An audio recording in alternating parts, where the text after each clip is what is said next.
Drop it.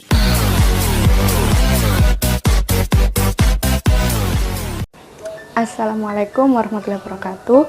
Nama saya Dulka Maria Arifin, NPM 151, mahasiswi UPN Veteran Jawa Timur, jurusan Teknik Industri angkatan 18. Di sini saya akan menjelaskan uji validitas dan uji reliabilitas. Pertama, uji validitas. Validitas sendiri merupakan suatu alat ukur yang digunakan untuk mengukur kevalidan dan kesahihan dari suatu instrumen, di mana instrumen harus dapat mengukur apa yang harus diukur. Jadi validitas ini lebih ke arah alat yang digunakan untuk pengukuran atau alat yang digunakan untuk pengujian. Sedangkan untuk pengertian reliabilitas adalah serangkaian pengukuran atau serangkaian alat ukur yang memiliki konsistensi apabila pengukuran yang dilakukan dengan alat ukur tersebut dilakukan secara berulang-ulang. Untuk melakukan uji validitas dan uji reliabilitas ini, saya menggunakan studi kasus yaitu tentang penelitian mengenai tindakan impulsif pada retail online. Sebagai gambaran saja, impulsif yang dimaksudkan di sini adalah keputusan yang tidak direncanakan untuk membeli produk atau layanan dan dilakukan sesaat sebelum pembelian. Jadi, di sini studi kasusnya adalah seorang peneliti hendak melakukan penelitian tentang tindakan impulsif pada retail online. Adapun variabel yang digunakan adalah mencakup kualitas website, impulsiveness, dan dorongan untuk melakukan tindakan impulsif. Untuk itu, maka kuesioner diberikan kepada 40 responden yang diambil dengan hasil simulasi yang dikondisikan dalam belanja online. 40 responden tersebut menjawab pertanyaan seperti di bawah ini. Untuk seputar website quality, pertanyaannya adalah 1. Keyakinan bahwa informasi pribadi saya selama transaksi tidak akan bocor selama penyimpanan dalam database retail online. 2. Saya percaya bahwa pihak lain tidak bisa mengamati informasi pribadi selama transaksi pada web retail online. 3. Pihak lain tidak akan menyimpan dan menggunakan informasi pribadi saya selama transaksi pada web retail online. 4. Kemudahan menjelajahi halaman web retail online. 5. Saya merasa jelas dan mudah memahami instruksi dalam berinteraksi di web retail online. 6. Sangat mudah dalam menjalankan halaman navigasi web retail online. 7. Website secara visual menyenangkan. 8. Website menampilkan desain visual menyenangkan. 9. Tata letak website menarik. Kemudian ada seputar impulsiveness, yaitu 1. Lakukan saja. Merupakan cara saya untuk membeli sesuatu. Saya sering membeli barang tanpa berpikir. Saya melihatnya, saya membelinya. Menggambarkan perilaku pribadi saya. Beli sekarang, berpikir tentang barang ini kemudian. Penegasan perilaku pribadi saya. Terus, untuk seputar dorongan seseorang dalam melakukan tindakan impulsif, yaitu 1. Setelah melihat website toko, saya ingin membeli barang lain selain belanja khusus. 2. Ketika saya browsing website toko, muncul keinginan untuk membeli barang-barang yang tidak berhubungan dengan belanja khusus. 3. Saat saya browsing website toko, muncul kecenderungan untuk melakukan pembelian di luar belanja khusus. Di sini adapun pertanyaan yang harus dijawab, yaitu 1. Lakukan analisa output yang ada di kuesioner tentang ketertarikan pada barang yang ditawarkan di situs web. Apakah angket tersebut sudah valid dan reliable? 3. Jika data tidak valid dan reliable, apakah yang seharusnya dilakukan? Di sini ada rekapan dari data hasil pengisian kuesioner yang diberikan kepada 40 responden.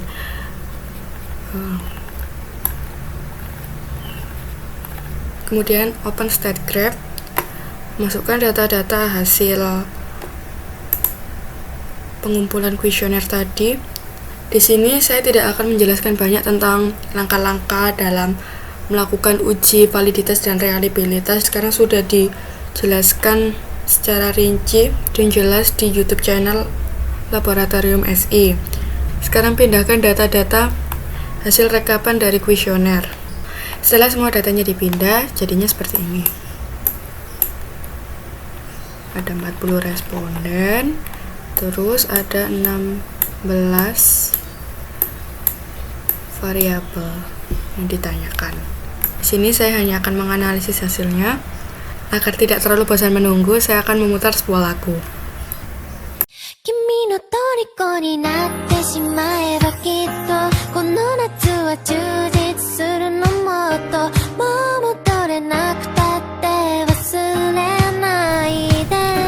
Data yang kita gunakan hanyalah yang ini dan ini. Untuk ini, item total correlation nantinya akan menjadi R hitung yang akan dianalisa. Pertama, kita harus mengetahui R tabel. Parameternya R hitung lebih besar dari R tabel, maka item tersebut valid. R hitung kurang dari R tabel, maka item tersebut tidak valid. Untuk menentukan R tabel yaitu N min 2 40 min 2 jadi 38. R tabel ketemu 0,312. Bisa dicek sendiri di daftar R tabel. Kemudian kita bandingkan mana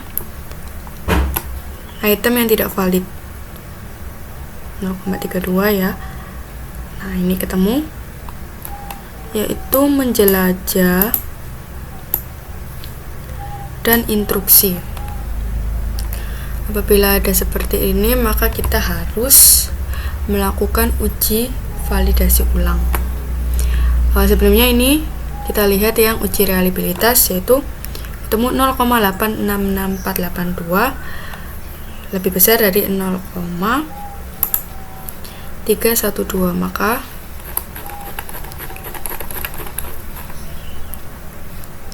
R alpha lebih besar dari R tabel, maka valid. Katakan valid dan tidak perlu dilakukan analisis ulang.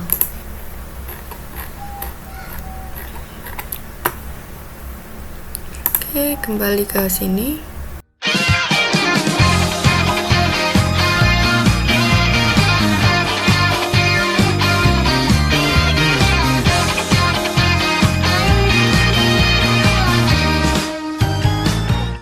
Setelah instruksi dan menjelajah tidak dimasukkan, maka hasilnya seperti ini. Ya, kita bandingkan lagi. Tadi 0,312. Nah, ternyata masih ada yang belum valid, yaitu di tidak berhubungan. Kita lakukan uji lagi.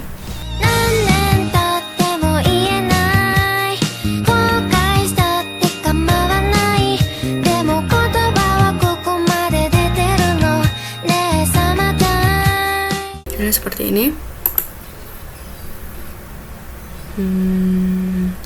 Semua item sudah dinyatakan valid karena semua sudah lebih dari 0,312. Jadi seharusnya pertanyaan yang diajukan adalah tidak bocor, tidak bisa mengamati, tidak bisa menggunakan, navigasi, visual, desain, tata letak, lakukan saja tanpa berpikir, melihatnya sekarang, barang lain, dan di luar. Baik, sekian video dari saya, akan dilanjutkan ke partner saya. Terima kasih. Assalamualaikum warahmatullahi wabarakatuh. Nama saya Andita Devrianti, NPM 162. Di sini saya akan menjelaskan mengenai analisis cluster. Yang pertama, di sini saya akan menjelaskan tentang definisi dari analisis cluster. Apa sih analisis cluster itu? Nah, analisis cluster itu merupakan teknik multivariat yang mempunyai tujuan utama untuk mengelompokkan objek-objek berdasarkan karakteristik yang dimilikinya. Nah, analisis cluster ini mengklasifikasi objek sehingga setiap objek yang paling dekat kesamanya dengan objek lain berada dalam cluster yang sama atau kelompok yang sama. Nah, cluster-cluster yang terbentuk memiliki homogenitas internal yang tinggi dan heterogenitas eksternal yang tinggi. Nah, teknik dari analisis cluster ini berbeda dengan teknik multivariat lainnya. Kenapa? Karena analisis ini tidak mengestimasi set variabel secara empiris. Sebaliknya, menggunakan set variabel yang ditentukan oleh peneliti itu sendiri. Fokus dari analisis cluster adalah membandingkan objek berdasarkan set variabel. Hal inilah yang menyebabkan para ahli mendefinisikan set variabel sebagai tahap kritis dalam analisis cluster. Dan tujuan dari analisis cluster sendiri itu adalah mengelompokkan objek berdasarkan kesamaan karakteristik di antara objek-objek tersebut. Dengan demikian, ciri-ciri suatu cluster yang baik mempunyai satu homogenitas internal, yaitu kesamaan antar anggota dalam satu cluster atau kelompok. Kemudian heterogenitas eksternal, yaitu perbedaan antara cluster yang satu dengan yang lain. Kemudian, analisis cluster dikelompokkan menjadi dua metode, yaitu hierarkis dan non-hierarkis, di mana hierarkis memulai pengelompokan dengan dua atau lebih objek yang mempunyai kesamaan paling dekat. Kemudian, hierarkis ini terdapat tindakan yang jelas antar objek dari yang paling mirip hingga yang paling tidak mirip. Kemudian, non-hierarkis, yaitu dimulai dengan menentukan terlebih dahulu jumlah cluster yang diinginkan, 2, 3, atau lebih. Setelah jumlah cluster ditentukan, maka proses cluster dilakukan dengan tanpa mengikuti proses hierarkis. Kemudian, analisis cluster ini memiliki tahap-tahapan, yaitu yang pertama, 1. Menentukan variabel analisis cluster. Pemilihan variabel data analisis cluster ini baik bertujuan untuk eksploratory maupun konfirmatori, harus berdasarkan pada teori dan konseptual, dan pertimbangan praktis. Variabel yang dipilih pun harus bersifat rasional. Kemudian yang kedua, memilih desain analisis cluster.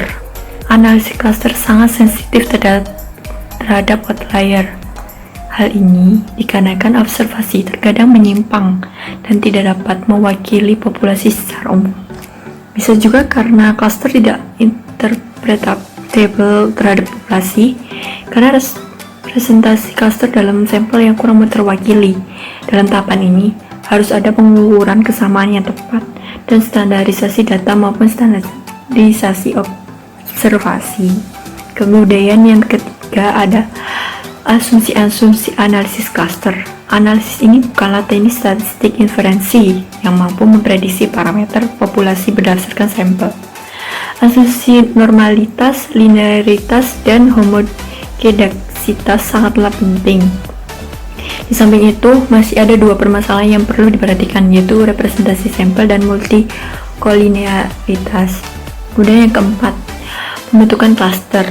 Yaitu langkah dalam pembentukan cluster digunakan metode hierarki untuk mengidentifikasi jumlah cluster yang sebaiknya dibentuk dan mendapatkan initial cluster center yang lain. Kemudian yang kelima, interpretasi cluster, di mana proses ini meliputi bagaimana mengetahui karakteristik dari masing-masing cluster dan memberi nama atau label yang tepat dan mencirikan sifat-sifat cluster tersebut. Proses interpretasi memerlukan perbedaan yang substansial dari sekelompok variabel cluster dan solusi analisis cluster untuk diperluas sampai perbedaan itu benar-benar nampak. Yang keenam yaitu validasi dan profilisasi cluster, yaitu validasi adalah tahapan di mana peneliti berusaha menjamin bahwa hasil cluster mampu merepresentatif secara umum dan mampu digeneralisasi untuk objek-objek yang lain.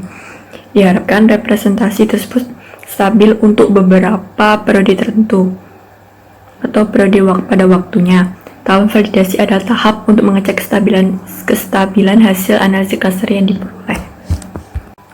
Kemudian ada beberapa manfaat dari analisis cluster, yaitu eksplorasi data propaganda, reduksi data, stratifikasi sampling, dan prediksi keadaan objek.